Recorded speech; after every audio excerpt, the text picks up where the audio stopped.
Everyone students, आज हम करेंगे एक्सरसाइज 2.5। ये डिवाइड के सम्स हैं आपके। तो फर्स्ट क्वेश्चन है डिवाइड एंड चेक। इसमें आपको डिवाइड करना है और चेक भी करना है। तो आपके पास ये क्वेश्चन है, इसको आपने सबसे पहले डिवाइड किया 123 से 92,619 को। ठीक है, सबसे पहले हमने देखा 7 पर गया। 7 पर डिवाइड होने के लिए क्या आता है 861। इसके बाद माइनस करके आपके पास आ गया 651। तो आपने क्या किया, अब उसके नीचे 5 पर जाएगा 615 आ जाएगा। अब इन दोनों को माइनस करोगे तो 36 और ऊपर से 9 उतार लोगे। अभी 3 पर जाएगा 369 आ जाएगा और पूरा पूरा कट जाएगा। ठीक है, अब आपने करना है इसका सेकंड स्टेप चेक। चेक का फॉर्मूला क्या होता है, dividend is equal to quotient multiply divisor plus reminder.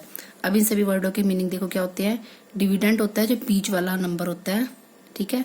Quotient होता है जो हमारा आंसर निकलता है। डिवाइजर होता है जिससे हम डिवाइड करते हैं 123। और रिमाइंडर का मतलब होता है जो नीचे बचता है, सबसे नीचे लास्ट में वो 0 बचा हुआ है, 0 लिख दिया। इसके बाद आपने इन दोनों को मल्टीप्लाई कर दिया 92,619, उसमें प्लस रिमाइंडर कर देंगे 0 ऐड, तो आपके पास डिविडेंड के इक्वल आ जाएगा। तो हैंस चेक्ड, मतलब ये प्रूव हो गया आपका। एक और पार्ट देखिए, इसमें भी आपने ऐसे किया है 582 से डिवाइड कर दिया। डिवाइड करने के बाद इसको चेक कर लिया। चेक करने का फॉर्मूला क्या होता है, dividend is equal to quotient multiply divisor plus reminder, जो ऊपर लिखा था। ठीक है, अभी मैंने आपको बताया था डिविडेंड क्या होता है, जो बीच वाला नंबर होता है उसको, कोशेंट जो आंसर निकलता है, डिवाइजर जिससे डिवाइड करते हैं, और रिमाइंडर जो सबसे लास्ट में नीचे बचता है वो 0 बचा हुआ है। यहाँ वैल्यू पुट करके हमने आंसर निकाल लिया और ये डिविडेंड के इक्वल आ गया। तो जब डिविडेंड के इक्वल आ जाता है इसका मतलब ये चेक हो गया है।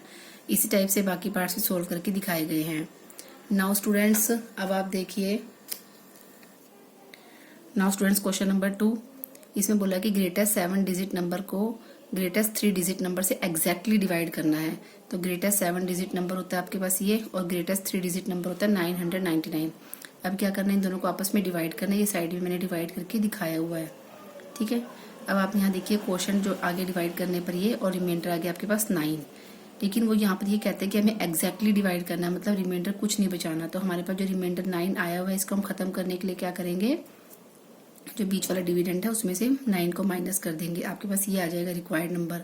मतलब अगर ये जो इस नंबर को 999 से डिवाइड करेंगे तो वो एग्जैक्टली और मतलब पूरा पूरा डिवाइड हो जाएगा।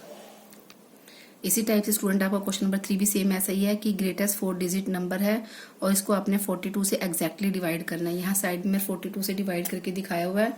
ठीक है, 42 से जब हमने डिवाइड किया 9,999 को, तो क्वोशंट आपके पास आ गया 238 और रिमाइंडर बच गया 3। जबकि हमें रिमाइंडर 3 को खत्म करना है, तो इसके लिए क्या करेंगे, हम रिमाइंडर 3 को माइनस कर देंगे डिविडेंड में से। तो आपके पास जो आंसर आएगा ये रिक्वायर्ड नंबर होगा, यही हमें आंसर चाहिए 4 डिजिट का ग्रेटेस्ट नंबर। अब आप देखिए क्वेश्चन नंबर 4। इसमें है कि एरोप्लेन जो है 452 किलोमीटर का जो डिस्टेंस कवर करता है वो 1 घंटे में करता है, और यदि उसको ये वाला डिस्टेंस कवर करना है तो कितना टाइम लगेगा। तो टोटल डिस्टेंस उसको एरोप्लेन को इतना कवर करना है। 1 घंटे में कितना डिस्टेंस कवर करता है 452 किलोमीटर। तो time taken to cover this distance, अब इस डिस्टेंस को अगर कवर करना है तो कितना टाइम जो है वो लगेगा। तो क्या करेंगे हम, जो ये आपके पास जितना डिस्टेंस कवर करना है इसको 452 से डिवाइड कर देंगे और आपके पास क्या आंसर आ जाएगा 8,801 आवर्स। यहाँ आप डिवाइड शो करके दिखा भी सकते हो। ठीक है, उसके बाद आता है नेक्स्ट क्वेश्चन नंबर 5। ये भी बिल्कुल इजी है। इसमें बोला है कि अगर एक कार्टून में 246 एप्पल जो है वो पैक हो सकते हैं, तो अगर इतने एप्पल हमें पैक कर रहे तो कितने कार्टून चाहिए। कार्टून का मतलब होता है गत्ते के डिब्बे। ठीक है, तो आप क्या करोगे, इसके लिए हम इस नंबर को 246 से डिवाइड करेंगे, और यहाँ पे साइड में आप डिवाइड भी शो करके दिखाना है आपने। यहाँ मैंने सिर्फ आंसर लिखा हुआ है, लेकिन आपको डिवाइड भी शो करके दिखाना ही है। ठीक है, अब आ जाओ क्वेश्चन नंबर 6 में। इसमें एक स्टेटमेंट दी हुई है कि division does not distribute over addition. कहने का मतलब है, जो आप लोगों को मैंने डिस्ट्रीब्यूटिव प्रॉपर्टी सिखाई थी उसी से रिलेटेड क्वेश्चन है कि आपको ये बताना है कि जो डिस्ट्रीब्यूटेड जो प्रॉपर्टी है एडिशन के ऊपर, वो डिवीजन के ऊपर अप्लाई नहीं होती। इसको आपने एक एग्जाम्पल के थ्रू जस्टिफाई करना है। तो आपको पता है कि जो डिस्ट्रीब्यूटिव प्रॉपर्टी होती है वो क्या होती है डिवीजन की, A divide by B plus C, क्योंकि उन्होंने बोला कि distributive property of division over addition. तो डिवाइड का साइन लगे यहाँ और अंदर एडिशन का साइन लग गया। हमें इसे नॉट इक्वल प्रूव करके दिखाना है, क्योंकि उन्होंने बोला है कि ये डज नॉट डिस्ट्रीब्यूट। तो नॉट इक्वल का साइन डाल दिया, उसके बाद A divide by B plus A divide by C. यहाँ हमने अपनी मर्जी से ए बी सी की वैल्यू पुट कर ली। ए की जगह 30, बी की जगह 2 और सी की जगह 3। इसी टाइप से ए की जगह क्या आ जाएगा 30 डिवाइड, बी की जगह यहाँ 2 ली थी तो 2 पुट कर देंगे, प्लस ए की जगह 30 डिवाइड और सी की जगह 3। इसके बाद सॉल्व कर लिए तो आंसर आपके पास लास्ट में आ गया 6 नॉट इक्वल 25, मतलब ये दोनों साइड इक्वल नहीं है। तो हम क्या कह सकते हैं कि division does not distribute over addition. तो यहाँ पर ये बात जो है वो वेरीफाई हो जाती है। ठीक है, अब आ जाते हैं 7th क्वेश्चन पर। इसमें बोला है कि एक नंबर निकालना है आपको जिसको यदि हम 32 से डिवाइड करें तो क्वोशंट 26 आए और रिमाइंडर 4 बचना चाहिए। तो हमें वो नंबर निकालना है। तो हमें क्या दिया हुआ है इसमें, सबसे पहले हम ये देख लेते हैं कि हमें दिया क्या क्या हुआ। व्हेन डिवाइडेड बाय 32 से डिवाइड करना है तो मतलब क्या हो गया, वो डिवाइजर हो गया। यहाँ पर हम लिख देंगे डिवाइजर जिससे हमें डिवाइड करना है 32, क्वोशंट 26, रिमाइंडर 4। यहाँ पर हम क्या लगा लेंगे, जैसे मैंने आपको चेक का मेथड ऊपर बताया था डिवाइड करते हुए, वही चेक वाला फॉर्मूला लगा देंगे। Dividend is equal to quotient multiply divisor plus reminder.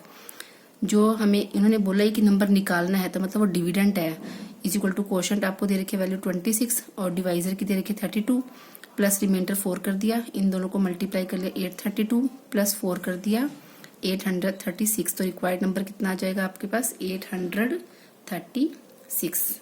ठीक है बच्चों, इसी टाइप से आपका क्वेश्चन नंबर 8 भी सेम ऐसा ही है।